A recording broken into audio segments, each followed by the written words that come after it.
한 가지 좀 양해 말씀을 드리면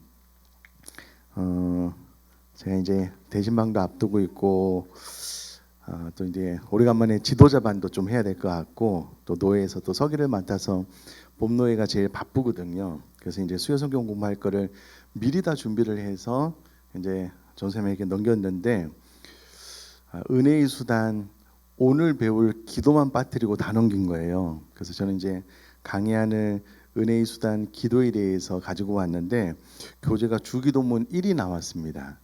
그러나 당황하지 않고 오늘 주기도문 1을 잘 하고요. 또 아마 이어서 주기도문을 하고 마지막 시간에 은혜의 수단 가운데 말씀 성례 기도로 마무리를 하면 될 것 같은데요. 미처 꼼꼼하게 잘 살펴보지 못해서 죄송하고 그러나 오늘 놀라운 은혜가 임하게 될 것을 확신하고 더 차근차근 공부를 잘 해보도록 하겠습니다. 자, 우리 주기도문일 하늘에 계신 우리 아버지요, 우리 마태복음 6장 9절 말씀 한번 다 같이 읽겠습니다. 시작. 그러므로 너희는 이렇게 기도하라. 하늘에 계신 우리 아버지요, 이름이 거룩히 여김을 받으시오며. 아멘. 자, 우리 위에 우리 1페이지 99문 위까지는요. 우리가 지난주에 배운 것을 복습하는 시간인데 지난주에 못 배웠으니 넘어가고 바로 99문부터 오늘 배워보도록 하겠습니다. 99문을 제가 한번 읽어볼게요. 하나님께서 우리 기도에 지침으로 주신 규칙이 무엇인가요? 묻고 난 다음에요. 그 대답으로 하나님의 모든 말씀이 우리 기도에 지침으로 유용한 것이나 특별히 지시하신 규칙은 그 규칙이 있다는 거예요. 보통 주기도문이라 부르는 그리스도께서 그 제자들에게 가르치신 기도의 형식입니다. 그러니까 기도의 지침으로 주신 규칙이 있다 없다요? 있다. 그것이 한마디로 뭐라고요? 주기도문이다. 그러니까 이제 주기도문을 잘 공부하면 우리가 어떻게 기도하면 되는지를 알 수가 있습니다. 그런데 이 주기도문을 4주 동안 잘 배워보면은요, 의외로 지금 내가 하는 기도가 잘못된 것이 많구나라는 것을 뜻밖의 발견할 수 있습니다. 깜짝 놀랄 정도고요. 정말 거듭나서 성숙한 그리스도인으로 가기를 원하는 모든 사람들은 반드시 이 주기도문을 제대로 배워야 된다라고 생각을 합니다. 왜 그런지 이제 교재를 공부해 보면 이게 이런 말이구나 라는 것을 알 수 있을 겁니다. 자, 이 페이지 보시면 매번 느끼지만 하나님은 참으로 친절하십니다. 은혜의 수단으로 주신 기도, 하지만 어떻게 기도해야 할지도 모르는 우리의 연약함을 잘 아시기 때문에 그 방법까지도 친히 가르쳐 주셨습니다. 우리는 이렇게 소중한 선물인 주기도문을 그 내용에 대한 이해와 믿음과 경외심을 가지고 사용해야 할 것입니다. 그러니까 주기도문을 예수님께서 우리에게 이렇게 기도하라라고 가르쳐 주셨으니 주기도문에서 말하는 방법대로 기도하는 것이 옳은 방법이다라는 것을 기억을 하고, 그러면 먼저 주기도문의 구조를 한번 보자는 거예요. 주기도문은 머릿말, 강구, 맺은말로 나뉘어집니다.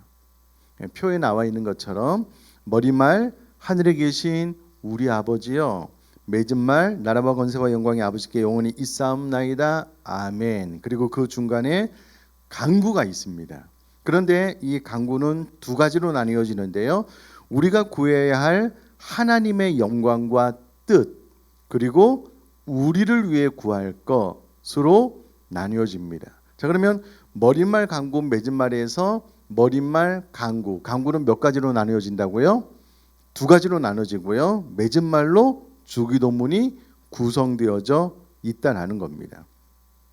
그런데 우리가 구해야 할 하나님의 영광과 뜻, 이것도 세 가지로 세부적으로 나누어서 설명을 해보면, 첫 번째는 이름이 거룩히 여김을 받으시오며, 두 번째는 나라가 임하시오며, 세 번째는 뜻이 하늘에서 이룬 것 같이 땅에서도 이루어지이다. 우리가 구해야 할 하나님의 영광과 뜻, 세부적으로 세 가지가 이렇다는 거예요.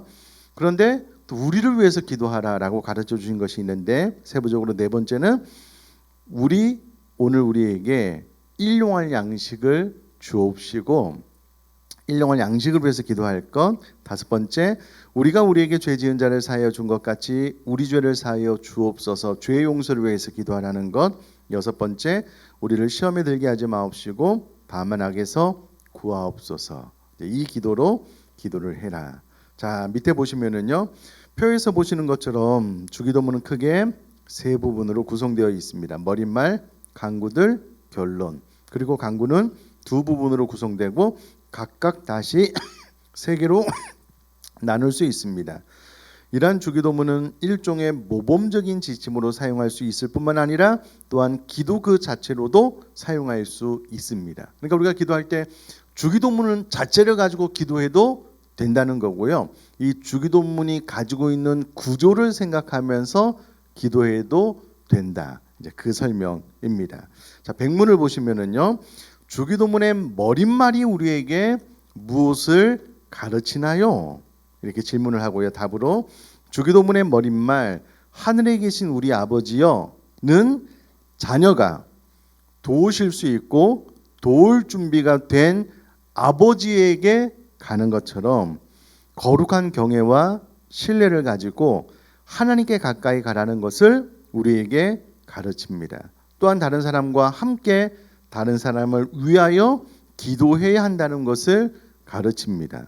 아니, 머릿말이 하늘에 계신 우리 아버지 이렇게 짧게 돼 있는데 이 짧은 머릿말 안에 이렇게 많은 세부적인 것을 가르치고 있나? 그렇다는 거예요. 그러니까 이게 주기도문을 초신자 이제 막 거듭난 사람들에게 가르치면서 당시에는 주기도문을 이렇게 섬세하게 가르쳤다라는 건데요. 하나하나 다 의미가 있습니다. 자, 본격적으로 주기도문의 내용에 들어가 보겠는데요.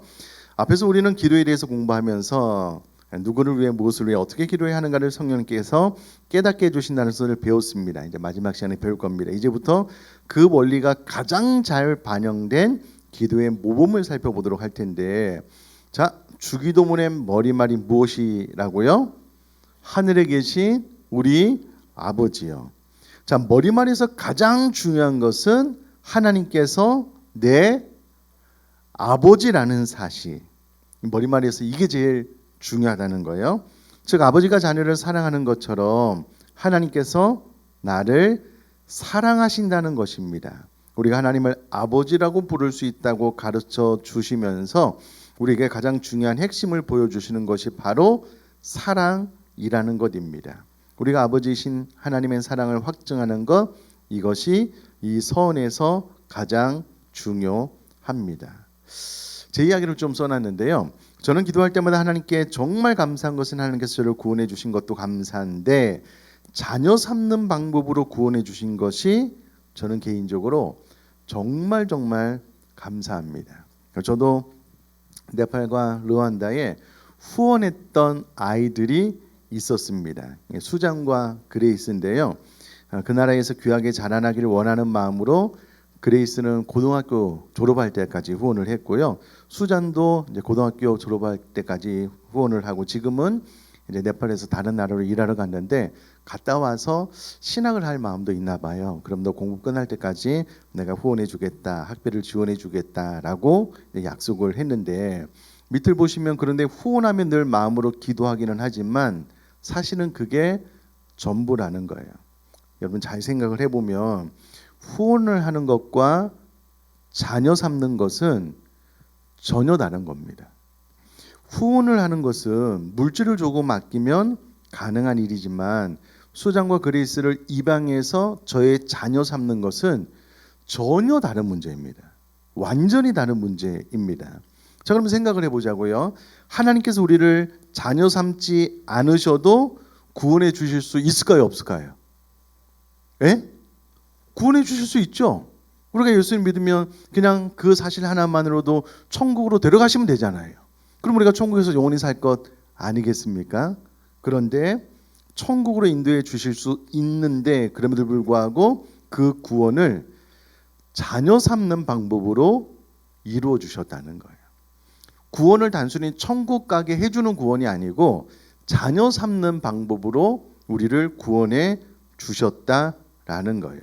그래서 우리는 하나님을 무엇으로 부를 수 있죠? 아버지.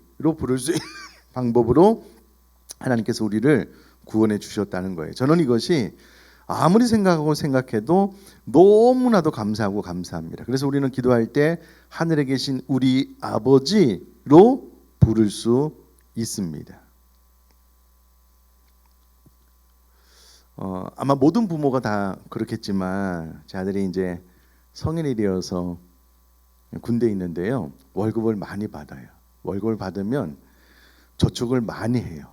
그리고 휴가 나올 때 아빠 엄마에게 손을 내밀어요. 자, 그럼 용돈을 줄까요, 안 줄까요?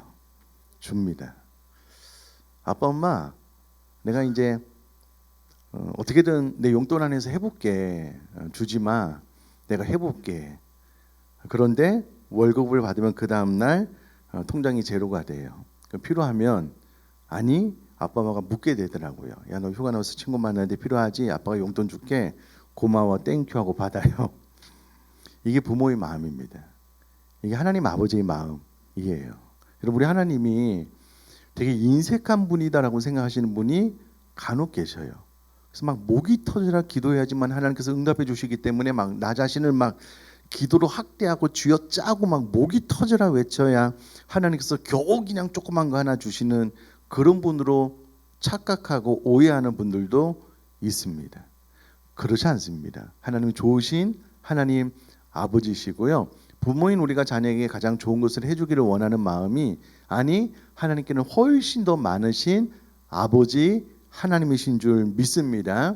그럼 그 아래 보면은요. 그리고 그 아버지 하나님이 우리를 자녀 삼는 방법으로 구원해 주실 때 하나밖에 없는 외아들 예수 그리스도를 내어 주심으로 이루어 주셨습니다. 로마서 8장 32절을 같이 읽겠습니다. 시작.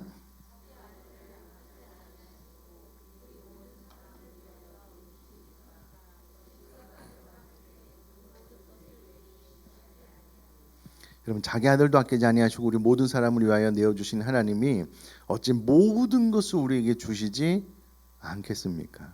그럴 수는 없는 거예요. 자신의 생명보다 더 귀한 아들의 생명을 우리에게 내어 주셨다면 하나님께서 우리에게 주실 때 야, 이거 참 아깝다. 너 더 많이 노력해야 되겠다. 이런 것은 없습니다. 그리고 하나님은 좋으신 하나님이시에요. 우리가 간구하기 이전에 이미 우리에게 무엇이 필요한지 아시는 하나님 아버지라는 겁니다. 자, 그러므로 우리는 그 아버지 하나님이 자기 자녀를 위하시며 우리에게 가장 중요하고도 가장 필요한 일을 지금 행하고 계신다는 것을 믿어야 합니다. 그리고 그 근본에는 우리에 대한 지극히 위대한 사랑이 밑바탕에 깔려 있다는 사실을 항상 잊지 말았으면 좋겠습니다. 자, 뿐만 아니라 이와 같은 하나님의 사랑을 기억하면서 하나님께 가까이 가라는 겁니다. 이것도 중요합니다. 하나님이 우리 아버지 되시기 때문에 하나님께 가까이 가라. 어떠한 마음을 가지고 거룩한 경외와 신뢰를 가지고 자녀가 도우실 수 있고 도울 준비를 마친 아버지께 가듯이 하나님은 이미 모든 것을 준비해놓고 우리를 도우시려고 뜻을 정하고 계시니 하나님을 경외와 신뢰한 마음을 가지고 자녀가 아버지께 도움을 구하듯 가라라고 가르치고 있습니다. 자, 여기서 우리가 기억할 것은 여러분 저를 한번 봐주시면은요. 여러분 우리는 지금 그렇게 느끼지는 않지만 여러분 이때 당시에 예수님의 주기도문을 통하여 기도를 가르치시는 것은 아마 이 기도를 듣는 제자들 유대인들의 입장에서는요. 깜짝 놀란 파격적인 가르침입니다. 왜냐하면 당시에 서기관들이요. 여호와 하나님의 이름을 성경을 필사하기 위해서 성경을 막 쓰다 여호와라는 이름이 나오면 붓을 딱 내려놓고요. 필기도구를 내려놓고 가서 목욕을 하고 썼대요. 그만큼 하나님을 두렵고 떨리는 마음으로 경외하는 마음으로 썼거든요. 하나님을 경외하는 것은 좋은데 그들이 하나님을 친밀한 아버지로 알고 가까이 나가서 아빠라고 부르는 것은 상상도 못했던 일이었을 것 같아요. 하나님을 두려워하는 마음으로 섬기긴 하는데 하나님을 친밀한 하나님으로 섬기기가 쉽지 않았던 시대였거든요. 그런데 예수님은 기도를 가르치실 때에 하늘에 계신 우리 아버지요 라고 기도하라고 가르쳐 주셨으니 깜짝 놀랄 가르침이었다라는 거예요. 근데 여러분 잘 생각을 해보면 여러분 선교제에 가서 선교를 하고 예수님을 영접하잖아요. 선교사님들한테 그런 이야기 들어요. 하나님 아버지가 자신의 아들까지도 내어주신 사랑의 하나님 아버지다라고 말을 하는 순간 예수님에 대한 이야기를 들을 때는 너무 좋았는데요. 그 이야기를 듣는 순간 안면이 싹 바뀌는 사람이 있대요. 왜냐하면 현재에서 본인의 육신의 아버지는 늘 자기를 때리고 못 살게 군, 가정을 힘들게 어렵게 한 아버지였기 때문에 예수님에 대한 복음을 들을 때는 너무 좋은데 하나님 아버지의 사랑에 대한 이야기를 들을 때는요 완전히 경기를 하는 분도 있대요. 하나님 아버지 싫다고. 이제 우리의 육신의 아버지가 우리들의 하나님 아버지 상과 이렇게 겹쳐 있으면 그러는데요, 다릅니다. 우리 육신의 아버지를 통해서 물론 우리가 하나님 아버지를 보는 것이 맞지만 우리가 사람이기 때문에요. 그러나 성경 자체가 말하고 있는 사랑의 은혜의 하나님 아버지를, 우리를 자녀 삼는 방법으로 권해 주신 하나님 아버지를 기억하고 하나님 앞에 가까이 가라는 거예요. 하나님을 아버지로 부르면서. 자, 그리고 그 밑에요.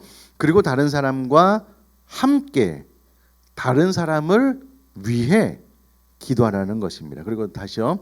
그리고 다른 사람과 함께 다른 사람을 위해 기도하라는 것입니다. 왜냐하면 우리는 하나님을 나의 아버지가 아닌 우리 아버지로 부르기 때문입니다. 우리, 다른 사람과 함께, 그리고 나만을 위해서가 아니라 다른 사람을 위해서 기도할 것을 가르치고 있습니다.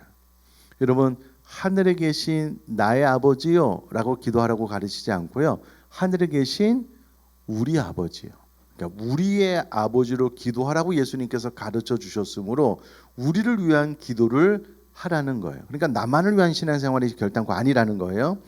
교우들을 위해서 기도하고 중보하고 아프고 환우분들을 위해서 기도, 우리를 위해서 다른 사람과 함께 다른 사람을 위해 기도하라는 것이 이 주기도문의 짧은 머리말을 통해서 우리에게 가르쳐주는 바이다라는 거예요.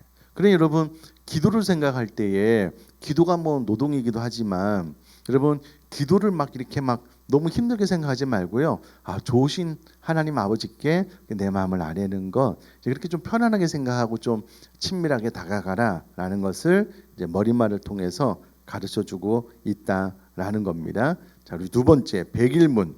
첫 번째 강구에서 우리는 무엇을 위해 기도하나요? 여러분, 이게 너무너무 중요합니다.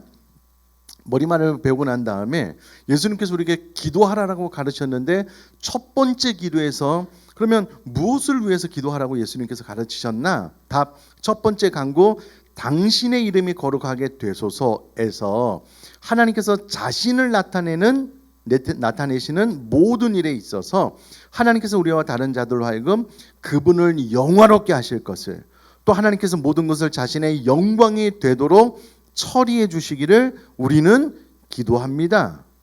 당신의 이름이 거룩하게 되기를 원합니다. 당신의 이름이 하나님의 이름이 거룩히 여김을 받으시기를 원합니다 라고 기도할 때에 그것은 하나님이 하나님 자신을 영화롭게 하실 것을, 하나님께서 모든 것을 자신의 영광이 되도록 처리해 주시기를 우리가 기도한다 라는 겁니다. 자, 전반부 하나님의 영광과 뜻. 먼저 주기도문의 구조에서 앞부분 3개의 강구는요, 하나님의 영광과 뜻을 먼저 이야기하고 있습니다.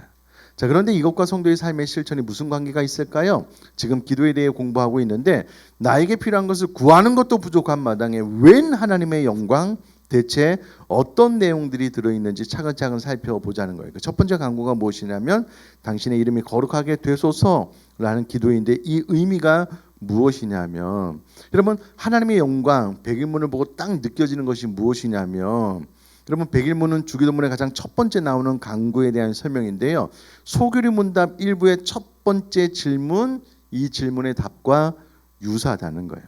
웨스트민스터 소교리 문답 1문은 사람의 주된 목적이 무엇입니까? 라고 질문하고 난 다음에 사람의 주된 목적은 하나님을 영화롭게 하고 그분을 영원토록 온전히 즐거워하는 것입니다 라고 대답을 하고요, 우리가 사실 일문은 귀에 못이 박히도록 우리가 반복했던 것입니다. 그런데 2부 막바지에 와서 또 반복을 하는 거예요. 이건 너무나도 엄청나게 중요한 질문이라서, 그리고 답이라서 자꾸만 강조하고 있다라는 거예요. 세상 사람들 77억 인구를 딱 둘로 나누라면 바로 이 답을 제대로 말하는 사람과 그렇지 않은 사람으로 나눌 수 있습니다. 우리도 가만히 한번 생각을 해봅시다. 우리의 삶의 가장 큰 목적으로 삼아야 할 것이 무엇일까요?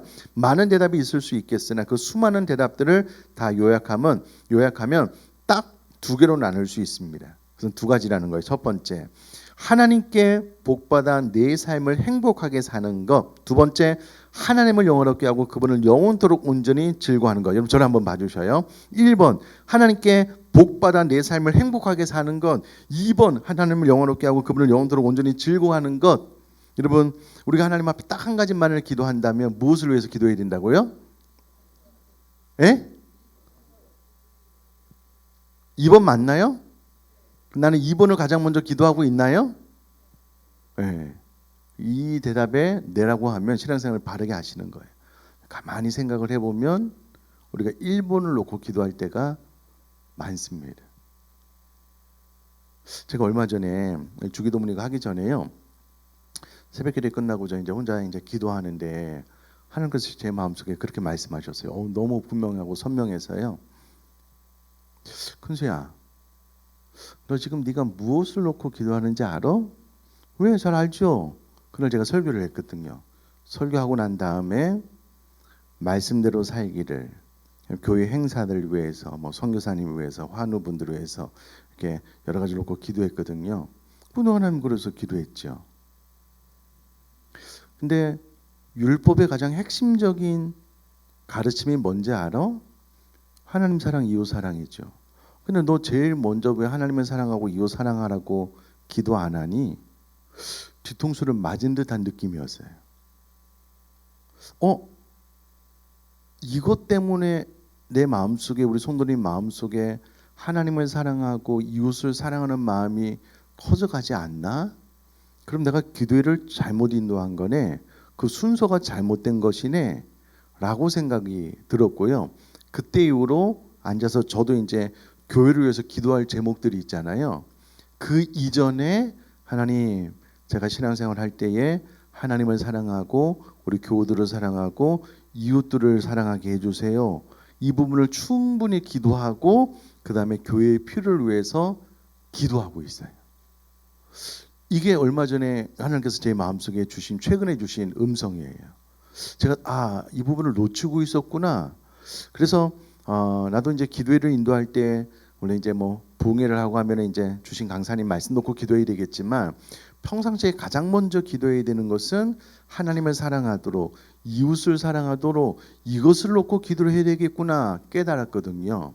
근데 여러분, 주기도문은 이미 우리의 첫 번째 간구가 무엇이 되어야 되냐면 하나님을 영화롭게 하고 영원토록 그분을 즐거워하는 것이 우리 기도 생활의 첫 번째 기도 제목이 되어야 된다라고 이미 가르치고 있어요. 이미. 여러분, 이 예수님의 가르침을 잘 받고 우리가 기도 생활을 제대로 했다면 우리가 기도 시간에 제일 먼저 기도하는 것이 무엇이라고요? 하나님의 영광. 나의 필요, 하나님 나 이것도 필요하고 나 이것도 필요해요. 물론 기도해야 되지만 그러나 그것 이전에 우리가 가장 먼저 기도해야 될 것이 무엇이냐면 하나님의 영광인 거예요. 내 삶 전체를 통해서 어떻게든 하나님께서 영광 받아 주십시오 라고 기도하라고 예수님께서 가르쳐 주셨고, 이렇게 기도하면은요 머릿속에 딱 각인이 되는 거예요. 내가 이 땅에 존재하는 이유와 목적이 무엇이라고요? 하나님의 영광이죠. 하나님의 영광. 이게 맞다는 거예요. 기도는 내 삶의 방향을 결정합니다. 그러니까 내가 기도 시간에 하나님 나 이것도 필요해요, 나 이것도 해주세요 라고 하면은 나의 필요를 채우기 위한 방향으로 길을 놓는 거예요. 내 기도를 통해서. 근데 첫 번째 기도가 하나님 먹든지 마시든지 무엇을 하든지 하나님의 영광이 되는 나의 삶이 되길 주세요 라고 기도를 한다면 내 생각과 길이 글로 나는 겁니다. 그런데 예수님께서 백일문에서 첫 번째 우리가 무엇을 해서 기도해야 되냐라고 했을 때 하나님의 이름이 거룩히 여김을 받으시옵소서 라고 기도하라고 이미 예수님께서 우리에게 가르쳐 주신 거예요. 그러면 이것만 잘 깨달아도 신앙생활을 바르게 잘하고 있는 거예요.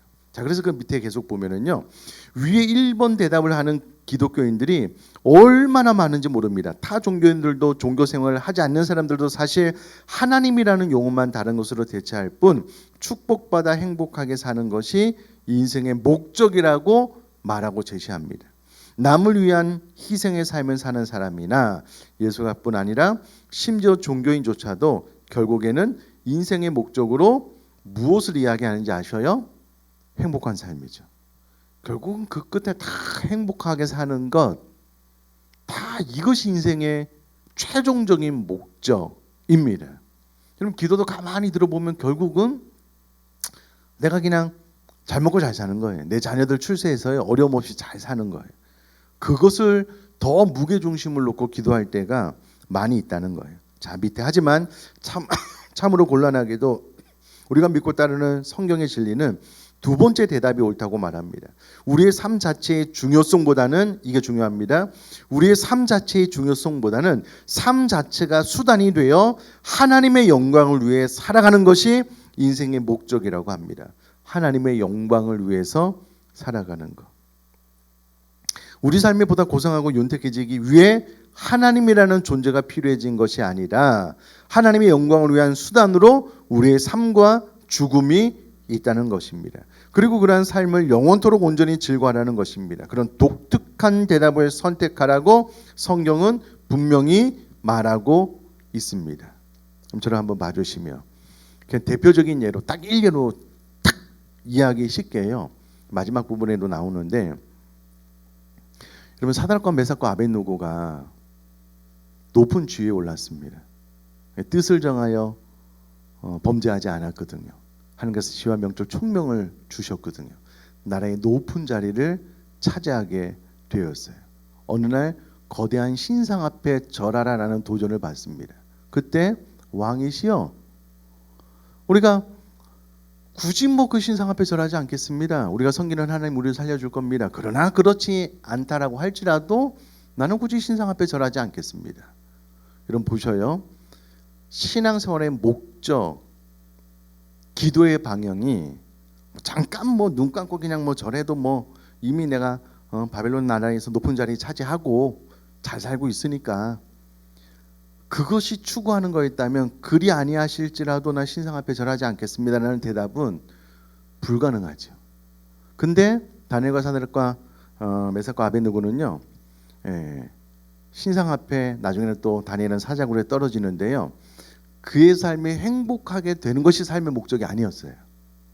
삶의 목적이 아니었어요. 그러니까 내가 신상 앞에 절하지 않고 내 믿음을 지키다가 내가 목뱀을 당하고 톱으로 켜서 죽임을 당해도 난 그거 기꺼이 선택하겠다고. 내가 이 땅에 존재하는 이유는 하나님의 영광이기 때문에.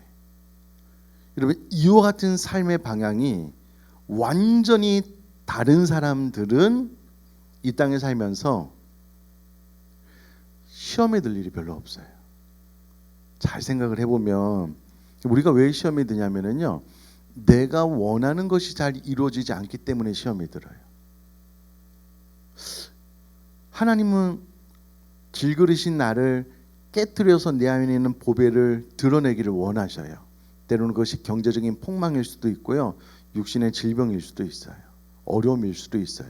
근데 믿는 사람이 그 어려운 상황 가운데 하나님을 부인하거나 저주하지 않고 계속 하나님을 찬양하고 그것이 죽음이라고 할지라도 믿음을 끝까지 지킴으로 너희 질그릇을 깨뜨려 나의 이 거룩한 나의 나됨을 드러내기를 원해라고 하나님께서 우리 인생을 그렇게 사용하시잖아요. 그러면 주신 자도 여호시니 취하신 자도 여호와이십니다라고 욥처럼 기도하게 돼요. 근데 하나님께서 우리에게 우리 삶을 통해 하나님의 영광을 나타내기를 원하시면서 이렇게 고난을 주실 때요, 신앙생활을 하기는 하지만 우리들의 신앙의 방향이 나의 행복에 초점이 맞춰져 있다면은요 100% 시험에 들죠. 하나님 나한테 그렇게 하시면 안 되죠. 절대 그렇게 하시면 안 되죠. 다른 사람은 몰라도 나는 그렇게 하면 안 되죠. 그럼 이것만 봐도 우리가 신앙생활을 잘하고 있는지 제대로 하고 있는지 그렇지 않은지 금방 알 수 있어요. 이게 되려면 우리가 매번 기도할 때 나의 간구를 아뢰기 전에 가장 먼저 무엇을 기도해야 된다고요? 하나님 이름이 거룩히 여김을 받으옵소서. 내 삶이 어떻게 되든. 그래서 여러분 이 주기도문의 첫 번째 기도는 너무나도 중요해요. 여러분이 신앙생활을 오래 해왔지만 이 첫 번째 기도를 잘 하지 않고 나의 필요만 간구하는 사람들이 의외로 많아요. 아니 이런 기도를 왜 예수님께서 가르치셔가지고 기도할 것도 많은데 응답 받아야 될 게 너무 많은데 이렇게 생각하는 것도 분들도 있거든요. 절대 그렇지 않습니다. 주기도문 하나만 딱 이 서론이랑 이 1번만 딱 제대로 이해해도 내가 이 땅에 존재하는 목적은 내 삶을 깨뜨려 하나님의 영광이 드러나는 것이구나. 그 삶이 어떤 고난이면 고난인 대로 축복을 주시면 주시는 대로 또 가난해지면 가난해지는 대로 그 삶을 통해 하나님께서 영광 받으신다면 나는 그 모든 삶을 받겠습니다. 그렇게 하나님께서 영광 받아주십시오라고 기도하는 것이 첫 번째 주기도문의 간구인 거예요. 여러분 이렇게 배워놓으면 첫 번째 기도 하실 수 있으시겠어요? 아멘인데 지금 대답이 안 나올 뿐이죠. 살짝 고민이 되시나요? 고민되실 수 있어요. 이게 신앙생활이고 이게 바른 길이구나. 예수님께서 가르쳐 주신 그 첫 번째 간구가 하나님의 이름이 거룩히 여김을 받으시옵소서라는 거구나. 그러면 내가 그렇게 기도해야 되겠구나. 내 삶이 거기에 초점이 맞춰져야 되겠구나 라고 생각을 하면은요, 진리가 우리를 자유케 해요. 삶에 좀 더 많이 있고 적게 있고 때로는 좀 초월할 수 있어요. 성경에 많은 이유도 예수님도 다 초월하셨거든요. 자, 5페이지 제일 위에요. 이 곤란한 질문에 대답을 제대로 할 수 있느냐의 여부, 이것이야말로 우리의 인생에서 가장 크고 중요한 전환점이 되는 것입니다. 우리 모든 인생들에게 이것이 뒤바뀐 상태로는 우리 인생은 그 누구도 죽을 때까지 자유가 없고 늘 비참함 속에 있을 수밖에 없습니다. 왜냐하면 내가 추구하는 삶과 하나님께서 나에게 원하는 삶이 다르기 때문에 그래요. 다르기 때문에 그래요. 비참해질 수밖에 없죠. 자, 우리는 살면서 꿈과 비전을 품고 소원을 품습니다. 과연 그 소원을 이루는 것이 우리의 인생에서 얼마만큼의 가치가 있을까요? 그렇게 우리가 마음에 소원을 두고 바라는 것과 결코 내 인생에는 일어나지 않았으면 싶었던 안 좋은 일, 심지어 우리의 죽음조차도 하나님께서 그저 수단으로 쓰십니다. 하나님께서 우리와 우리 주위의 모든 인생들을 통해, 우리 인생의 모든 여정을 통해 최후의 한 가지를 남기신다면 그것은 무엇일까요? 하나님을 영화롭게 하는 삶을 살아가는 성도 한 사람, 그러한 성도 하나를 남기시려고 하나님께서 끈기와 열정으로 일하시는 것이 아닌가 합니다. 대표적으로 사도 바울, 하나님 나 살든지 죽든지 그건 나에게 별로 중요한 건 아닙니다. 내가 살면 사는 대로 죽으면 죽는 대로 내 몸에서 오직 그리스도 이름이 존귀케 되기를 원합니다. 사도 바울이 실제로 그렇게 기도했어요. 사는 성도님들, 저와 여러분들도 이렇게 기도할 수 있기를 주님의 이름으로 축복합니다. 계속해서 기도의 초점이 나의 행복, 나의 안전이 아니고 하나님의 영광인 거예요. 계속 그쪽으로 나가야 되고요. 기도도 의식도 그쪽으로 나가야 된다는 겁니다. 자, 지금 공부하는 주기도문의 첫 간구는 결국 우리가 하나님께 간구해야 마땅한 그 첫 번째가 우리의 필요가 아니라 하나님의 이름을 위한 기도가 되어야 한다는 것입니다.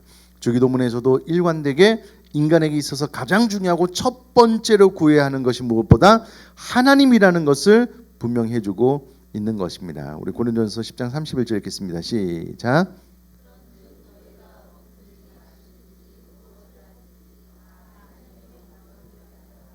아멘. 맞습니다. 우리가 무엇을 하든지 다 나의 영광이 아니고 나의 행복이 아니고 하나님의 영광으로 해서 살아야 된다. 자, 심화학습. 그럼 하나님을 영화롭게 하는 삶이란 무엇일까요?